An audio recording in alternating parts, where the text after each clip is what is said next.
辣妹係做當熱情嘅五星，辣太妹係會本人納到嘅台灣五星，撒下用來代表講話同埋動人嘅女種。講到太妹，頭擺係有小男人嘅意思，從台客同樣係講冇文化少800年。唔過聽到人對台灣文化嘅肯定老重視，台妹天天變做大家認可嘅標籤，嘅人客家師妹咯。傳統印象中，客家五星仲係帶帶你媽做太健山、吃苦耐勞嘅形象。唔過最近係安尼嘅，今本日就來講一則台妹混搭師妹嘅嚇人故事。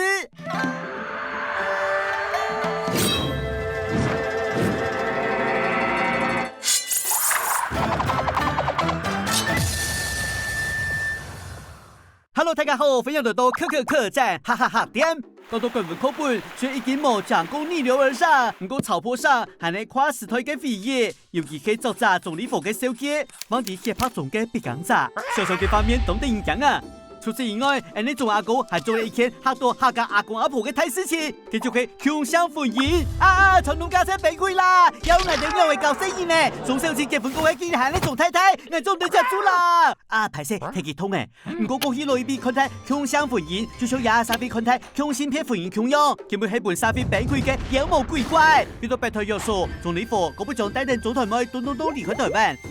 被總理府逼下，總台妹變做總品妹。係嘅溫柔婉約、三重四德嘅傳統五星，韓國劇酷奶酪、兔子做嘅行妹，當老二透過作品認識台妹，知道客家五星開幕咗應該本意啦。But 事情一向冇咁簡單，這背面台妹嘅訪談，佢嘅故事比馬祖婆湯姆還較精彩。視頻嘅浪漫愛情故事變咗壞鬼故事，怪模樣嘅來主菜。總理房嘅勇士愛帶住台妹，講佢哋中國東北開工廠，愛請台妹去聽書煮飯，本來老豆係去春節聽，背面就發現煮飯有當到意思，兒童不宜啊！啲背面嘅第一組，台妹成講理府先生係冇辦法照顧自家，台妹甚至講，那唔係愛硬心，睇愛做就生氣氣走起嚟。啲後邊嘅幾組，台妹邊度唔係本意欺負，仲係馬料小花帶無臉。